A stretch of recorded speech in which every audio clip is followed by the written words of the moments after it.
As Pequenas Virtudes, de Natalia Ginzburg.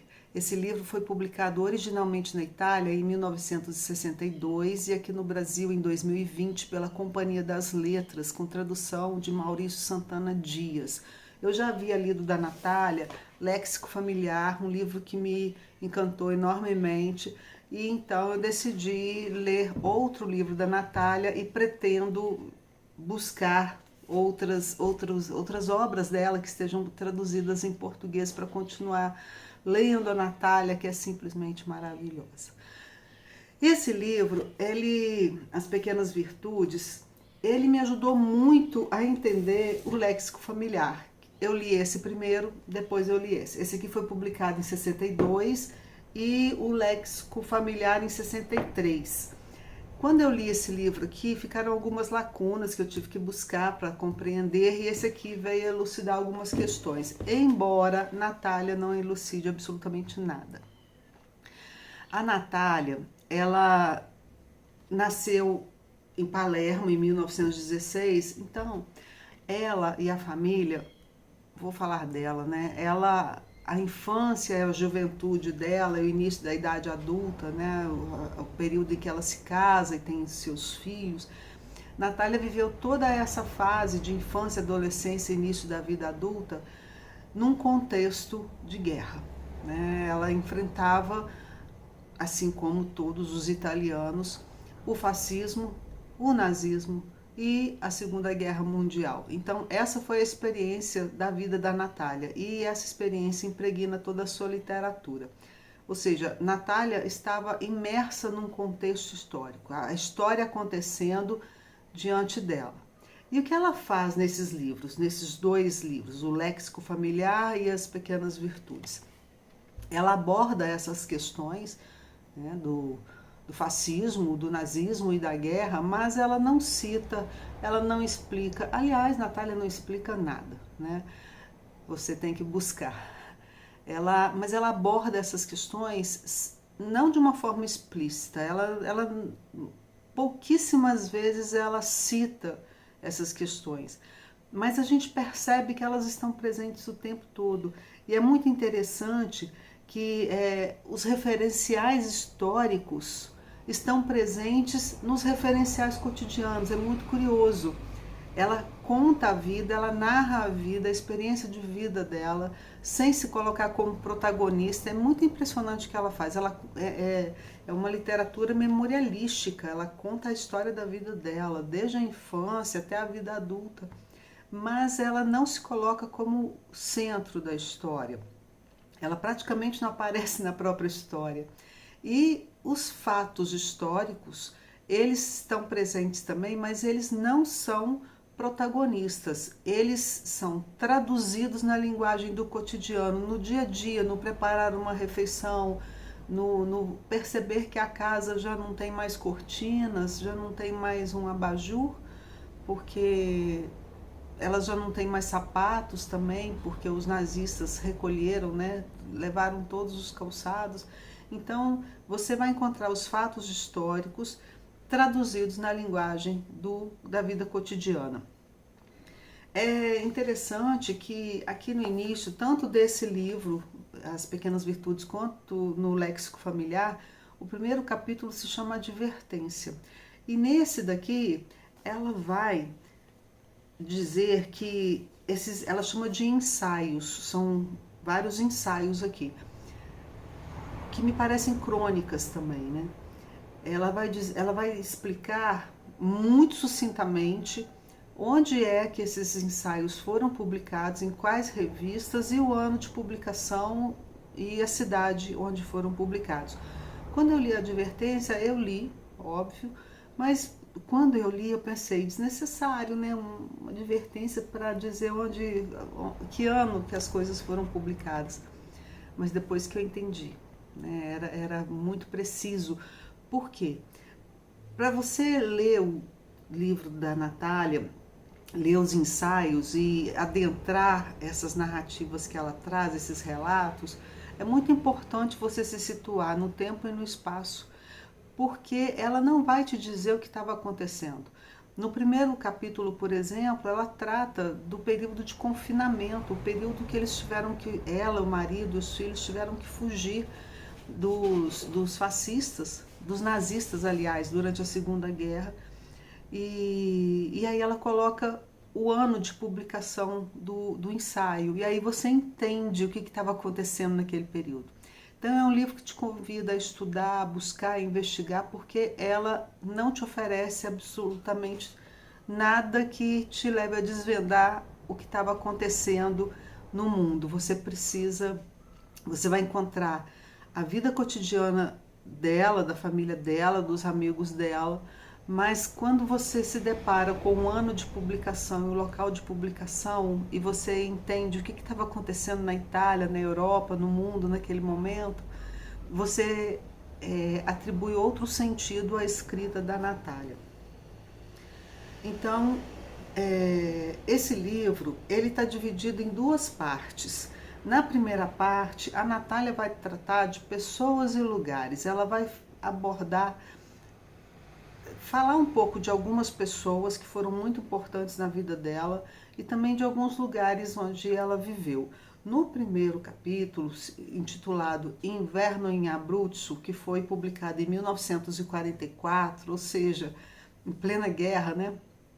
Ela vai abordar os 3 anos em que ela e o marido dela, o Leone Ginsburg, se refugiaram nesse vilarejo chamado Abruzzo durante a guerra. Eles ficaram lá durante 3 anos e ela vai contando o dia a dia. É muito interessante e é linda a escrita dela. Ela vai dizer que quando ela chegou lá, as mulheres, as pessoas, os nomes, os rostos das pessoas não tinham sentido nenhum para ela, ela não conseguia memorizar os nomes, mas que com a convivência, com o passar do tempo, ela foi se afeiçoando e tanto o rosto quanto o nome se impregnaram de sentido para ela. No segundo capítulo, intitulado Os Sapatos Rotos, que foi publicado em 1945, também, né, no período da guerra que esse texto foi escrito, e após a morte do marido dela, o Leone Ginsburg, que foi morto pelos nazistas em 1944. Então, inclusive, ela cita isso no primeiro capítulo, ela cita isso num parágrafo, que ele foi preso, torturado e morto pelos nazistas em 44. Em 45, ela vai para Roma e ela vai viver lá um tempo com uma amiga que ela conhece lá e elas ficam amigas, elas vão morar juntas e ela vai dizer que as duas usavam sapatos rotos. O que é um sapato roto? É um sapato desgastado, velho, acabado, e que elas se identificam muito porque as duas usam sapatos rotos. E é um ensaio que a gente não deveria ler de uma forma literal, né? Elas não ficaram amigas porque as duas estavam usando sapatos velhos, mas a questão do sapato ela é muito simbólica nesse período em que os nazistas entraram na Itália e os judeus foram perseguidos, presos, foram sequestrados, mortos, e a família da Natália era uma família judia. E essa questão dos sapatos ela é muito simbólica, porque eles tinham que tirar os sapatos, né, quando eles eram levados para as câmaras de gás. E aí, quando ela diz que ela e a amiga só tinham um sapato, significava assim, me parece, né, estamos vivas apesar de tudo. Nós sobrevivemos e nós ainda temos o nosso sapato. O nosso sapato ainda está aqui com a gente. Ela não diz quem é essa amiga, mas aí eu fui investigar também, né, pela descrição dos óculos, ela sempre fumando, e eu cheguei à conclusão, não sei se estou certa, de que se trata de Alba de Céspedes, que é uma escritora, uma poeta, que viveu na Itália. Ela era ítalo-cubana, essa Alba, e ela viveu na Itália justamente no período da escrita desse ensaio, então acho que a Natália está fazendo referência a ela. A Natália vai dizer aqui, nesse capítulo, o seguinte: hoje eu uso sempre sapatos rotos, porque me lembro daqueles então estes não me parecem tão ruins em comparação, e se tenho dinheiro, prefiro gastá-lo com outras coisas, porque os sapatos já não me parecem algo de muito essencial. Ou seja, a experiência da guerra mudou a relação material da Natália, a relação que ela tem com as coisas, a relação com o consumo. E essa questão da experiência da guerra vai estar muito presente nesse livro. O próximo capítulo é intitulado Retrato de um Amigo, foi publicado em 1957.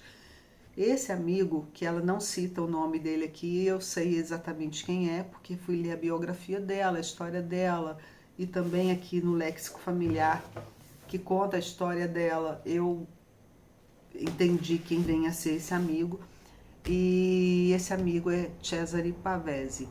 Cesare Pavese, um grande poeta, ele tirou sua própria vida em 1950, e esse capítulo é dedicado a ele. O que ela vai fazer? O Pavese, assim como ela, viveu em Turim, na Itália, né? E ela vai falar sobre Turim, vai dizer da melancolia de Turim, como é uma cidade melancólica. E ela vai fazer uma associação entre a cidade e o amigo, dizendo que ambos são melancólicos. A natureza essencial de Turim é a melancolia, e também de Pavese. E ela vai dizer aqui sobre ele, sobre Pavese. Na companhia dele, nos tornávamos muito mais inteligentes, nos sentíamos impelidos a pôr em nossas palavras o que tínhamos de melhor e o de mais sério em nós. Dispensávamos os lugares comuns, os pensamentos imprecisos, as incoerências. Ou seja, o Cesare Pavese era um amigo que fazia com que a Natália se tornasse uma pessoa melhor, uma pessoa que ela considerava alguém mais interessante, ela se tornava alguém mais inteligente, alguém que conseguia organizar de uma forma mais preciosa suas palavras. Ela atribuía tudo isso ao convívio que ela tinha com Cesare Pavese. Depois nós temos um outro capítulo intitulado Elogio e Lamento da Inglaterra, que foi publicado em 61. Ela viveu na Inglaterra durante um período com o segundo marido dela, chamado Gabriele Baldini. Eles viveram lá, e aí nesse capítulo e no outro ela vai tratar da Inglaterra. Ela não teve boas impressões de lá. Esse capítulo, veja o título, Elogio e Lamento da Inglaterra. Então, ao mesmo tempo em que ela elogia a Inglaterra, ela vê muitas qualidades nesse país, ela admira muito, ela também lamenta. Ela vai fazer, então, uma série de descrições e vai trazer também suas impressões sobre a Inglaterra. Ela vai dizer que eles são muito civilizados, muito inteligentes, que o país é muito bem administrado, é um país aberto aos estrangeiros, recebe muito bem os estrangeiros, trata muito bem deles, que a assistência médica e o serviço social, que é voltado para os idosos funciona muito bem. Mas ela vai lamentar algumas coisas, como a regulação da natureza. Ela vai dizer assim que na Itália parece que quando brota uma árvore e ela nasce ao Deus dará, ela nasce segundo o acaso, ela flore e ela embeleza a vida. Mas que na Inglaterra, quando você encontra uma árvore, é como se essa árvore tivesse sido planejada e plantada num determinado lugar para causar um determinado efeito. Então ela percebe que a natureza lá ela é muito regulada e muito artificial.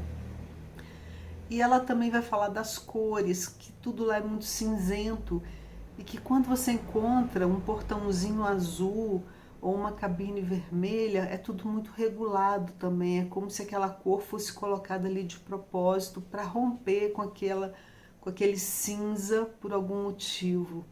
E que falta essa cor aleatória, ao acaso, imprevista, que nos surpreende, né? Ela vai dizer que a Inglaterra é melancólica, é silenciosa e que lá não existe fantasia.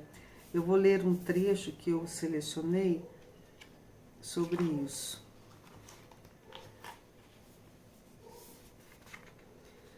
Os ingleses, por hábito, não demonstram assombro. Se acontece de alguém desmaiar na rua, tudo está previsto.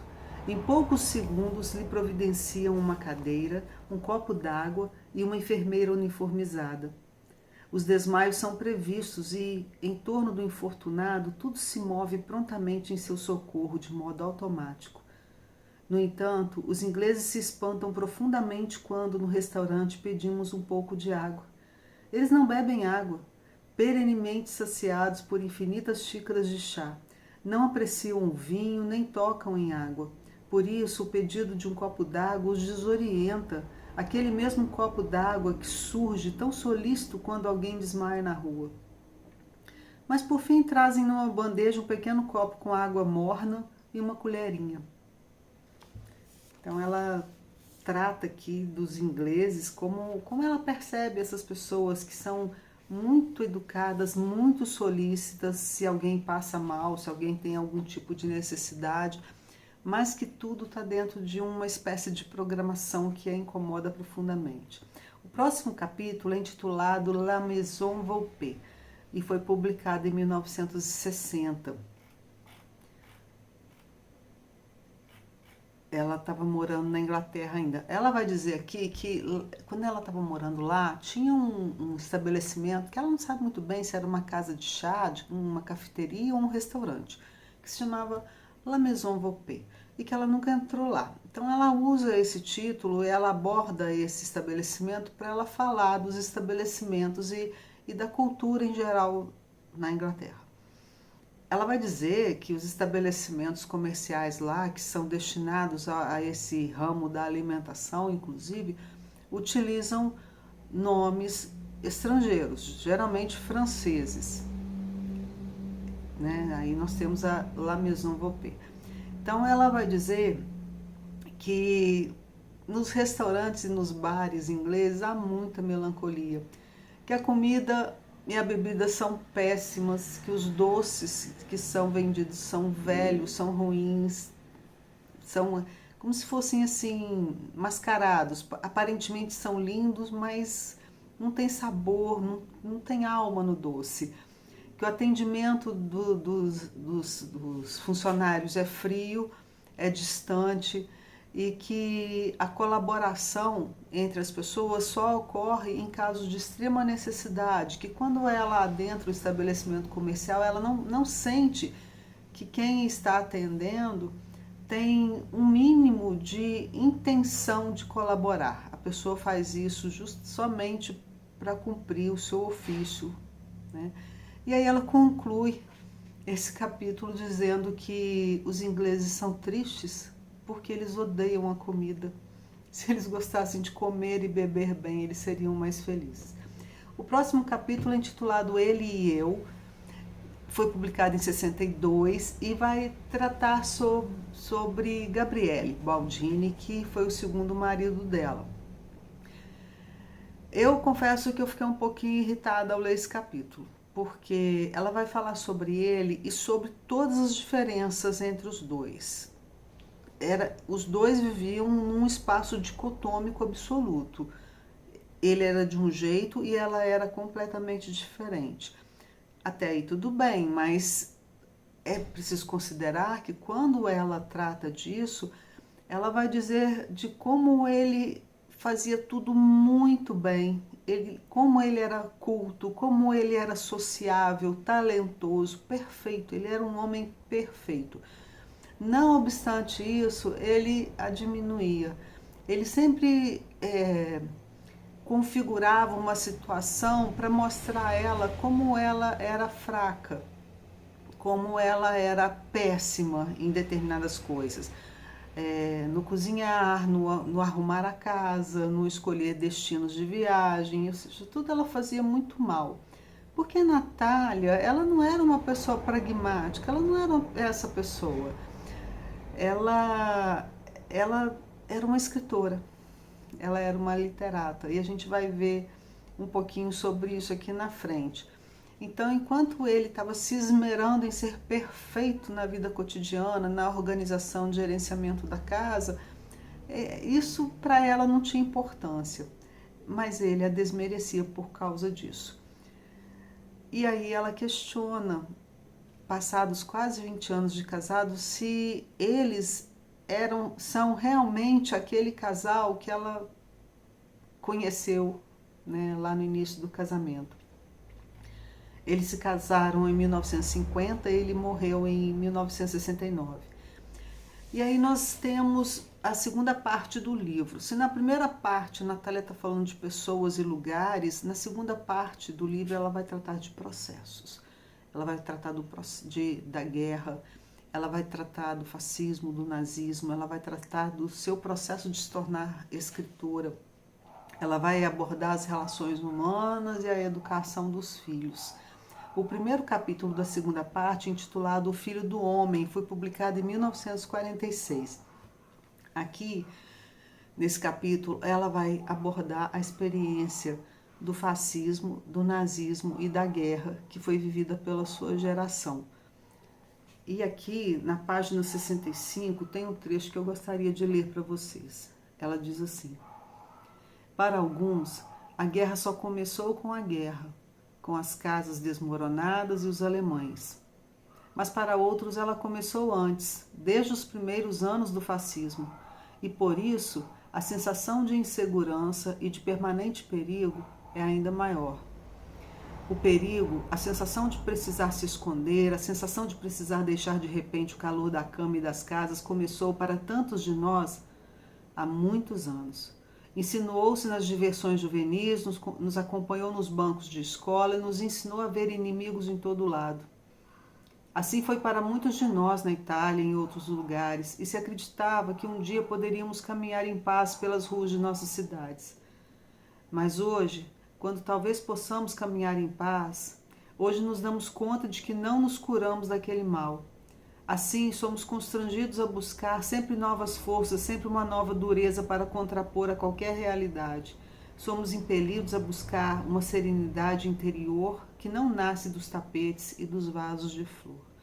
Então aqui, nesse capítulo, ela vai abordar essa experiência do fascismo, do nazismo e da guerra e como que isso impactou a geração dela e como que está presente, né, até esse momento da escrita, vai perdurar durante toda a vida dela. Não é uma experiência que passa. E ela vai tratar disso adiante ainda nessa segunda parte. Depois vem um capítulo intitulado O Meu Ofício, foi publicado em 1949. E aqui nesse O Meu Ofício ela vai... Gente, que capítulo! Aliás, todos os capítulos, eles são lindíssimos. Inclusive aqui atrás tem uma fala do Ítalo Calvino, que trabalhou com ela na editora Inard, ela e Cesare Pavese. Então, o Calvino diz assim sobre esse livro, simplesmente ele diz, uma lição de literatura. Estou totalmente de acordo. Eu acho que esse livro deveria ser lido por quem se põe a escrever, porque ela não dá lições de literatura.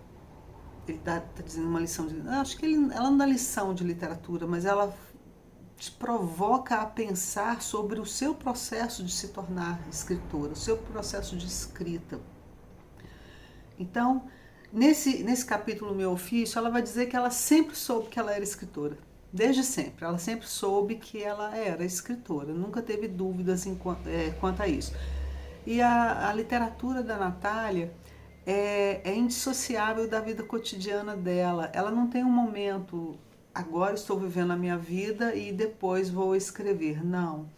Ela diz assim, eu preparava o molho de tomate e a semolina, mas ao mesmo tempo pensava em coisas para escrever. Então, enquanto ela desenvolvia as atividades do dia a dia, as tarefas domésticas, ela escrevia no pensamento. E aqui eu gostaria de ler uma parte, na página 78, ela diz assim, de resto, até então, sempre me acontecera de escrever depressa, e as coisas bastante breves. E a certa altura, acho que até entendi por quê. Porque tenho irmãos bem mais velhos que eu, e quando eu era pequena, se eu falasse na mesa, sempre me mandavam ficar calada. Assim, me habituei a dizer sempre as coisas muito depressa, de um jato só e com o menor número possível de palavras, sempre com medo de que os outros recomeçassem a falar entre si e deixassem de me escutar. Pode parecer uma explicação meio tola, no entanto, deve ter sido exatamente assim. Que coisa linda, né? ela era uma feminista também. Ela vai dizer aqui que quando ela era criança, os irmãos, eram 5 irmãos, eles não a deixavam falar. Então, quando ela via um espaço para inserir alguma fala, ela falava muito depressa, né? De uma forma muito atabalhoada, para ela poder dizer tudo que ela queria. E isso se refletiu na sua literatura. A literatura dela é muito precisa, sucinta, exata, pontual. E acho que por isso tão bela, tão densa, tão profunda. Porque quem tem o trabalho de preencher o que supostamente estaria faltando é você que está lendo. Então ela não te entrega tudo. Aquilo que ela diz que o Cesare Pavese fazia com ela, de torná-la mais inteligente, de fazê-la pensar, de fazê-la refletir, de fazê-la avançar em seus processos de, de intelectualidade, tudo aquilo eu acho que ela faz com seus leitores, porque ela não entrega tudo. Depois vem um capítulo que me afetou muito, que é o capítulo Silêncio, que foi publicado em 1951. Esse capítulo, ela vai tratar do silêncio dos que voltam da guerra. Veja, a Natália, ela, como eu já disse, né, a vida dela foi nesse contexto de fascismo, nazismo e guerra mundial. Então ela viu tudo isso de perto, ela estava lá, ela viveu a história. E ela notou o silêncio dos que voltavam da guerra.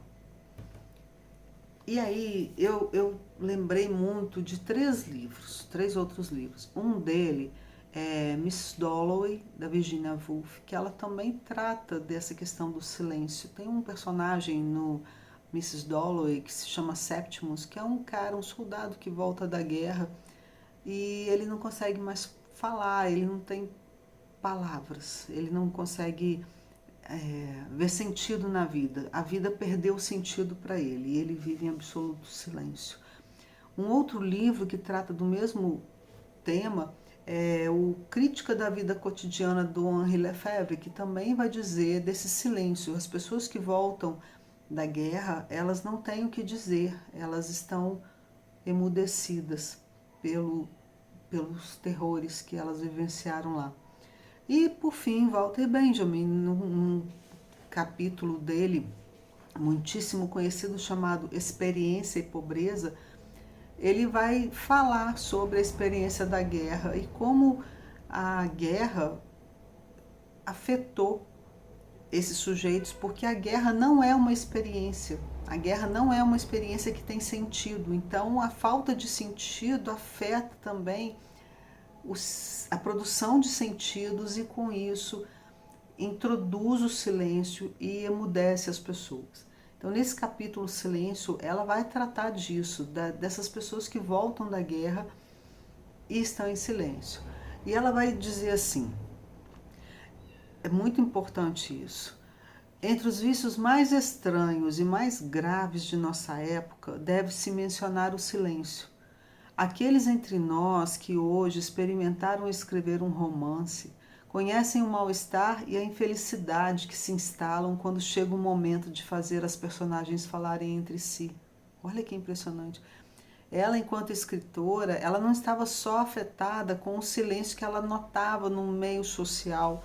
Ela, enquanto escritora, quando ela precisava fazer com que seus personagens falassem em seus livros, eles também não falavam. Até os personagens estavam emudecidos. Isso é muito forte. E aqui na página 86 desse capítulo, ela vai escrever o seguinte: frequentemente, esse vício do silêncio que envenenou nossa época é expresso com um lugar comum.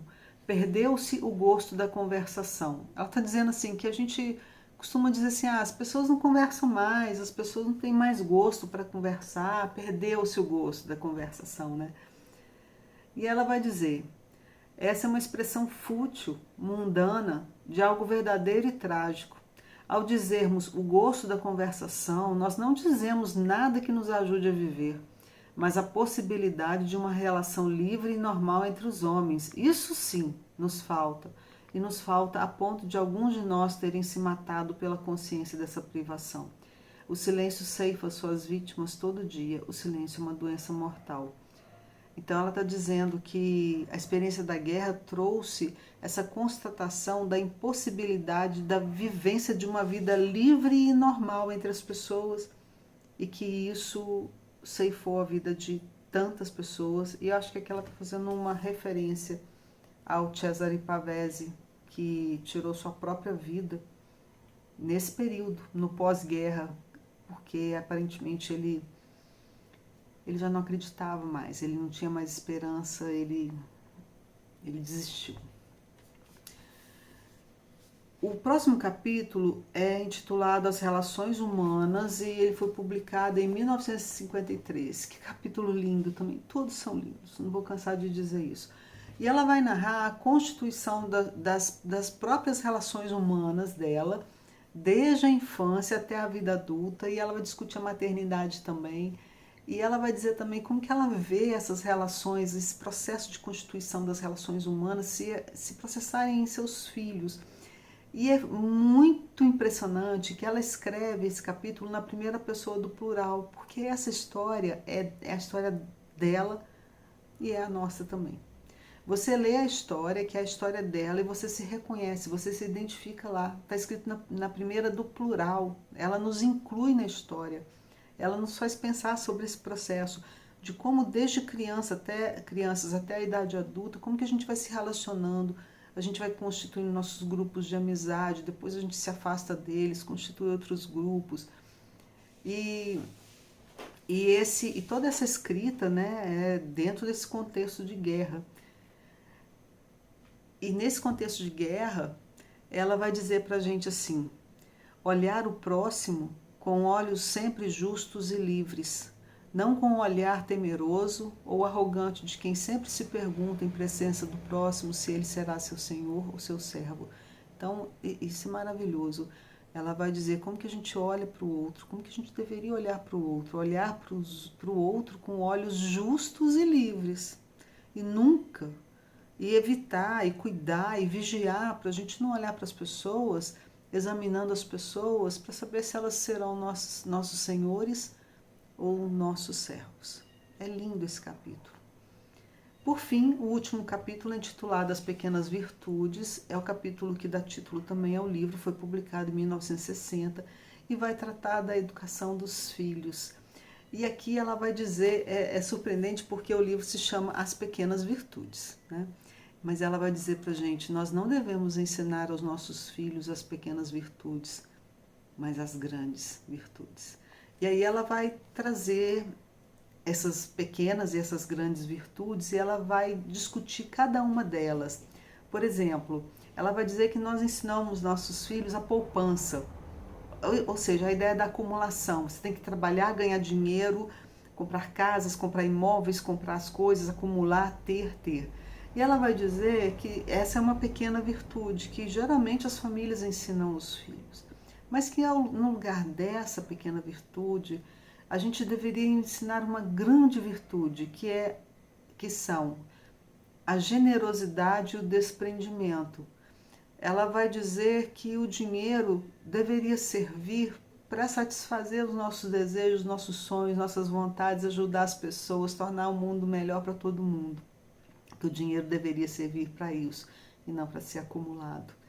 Ela vai falar sobre a prudência também. Ela vai dizer que a prudência é uma pequena virtude que geralmente é ensinada pelos pais. Seja prudente, seja cuidadoso. E ela vai dizer que, na verdade, a gente devia ensinar aos filhos as grandes virtudes da coragem e do desdém pelo perigo, para que as pessoas possam se aventurar e enfrentar e lutar aquilo que as torna menores, aquilo que as limita. Outra pequena virtude que deveríamos evitar e que é ensinada é a diplomacia, né? E ela vai dizer que, na verdade, a gente deveria ensinar aos nossos filhos o amor ao próximo e a abnegação. E, por fim, o sucesso. Nós sempre dizemos para as pessoas sucesso e para os filhos tenham sucesso, mas ela diz que essa é uma pequena virtude, quando, na verdade, deveríamos ensinar a grande virtude, ensinar nossos filhos a ter desejo pelo ser e pelo saber, por serem melhores e por saberem, por terem conhecimento. E ela vai dizer que a educação dos filhos nada mais é do que um vínculo que nós estabelecemos com eles. É um vínculo, então ela não disse que é uma série de prescrições, de regras, de ditos morais. Não, ela vai dizer que é um vínculo. Sendo um vínculo, é uma prática, é uma vivência, é estar junto, é conversar, é escutar, é acompanhar, é estar perto. É um vínculo, não é uma prescrição. Me parece que ela está dizendo, você que é mãe, você que é pai, você não tem o seu filho para ordenar a ele como deve ser a vida dele. E ela vai dizer assim, é preciso que sua busca por amigos, né, dos filhos, né, que quando seus filhos forem buscar amigos e também constituir sua vida amorosa, sua vida religiosa, a busca por uma vocação, sejam circundadas de silêncio e sombra, que se desenvolvam apartadas de nós. Eles devem saber que não nos pertencem. Gente, isso é muito impressionante, né? Ou seja, sempre quando seus filhos vivenciarem esse processo todo de escolha, de encaminhamento na vida, que isso deve ser feito no silêncio e na sombra, apartados de nós. Eles não têm que seguir um destino que é imposto por nós, seus pais, suas mães, seus responsáveis. Então, gente, esse é um livro assim maravilhoso, recomendo muito a vocês. Natália Ginsburg, As Pequenas Virtudes. É um livro para se ler devagar, para pensar, para refletir, para parar, leia um pouco, fecha o livro, pensa. É isso que ela provoca na gente. Eu pretendo continuar lendo a obra dela, vou buscar outros livros. Então fica aí a sugestão. Natália Ginsburg, As Pequenas Virtudes.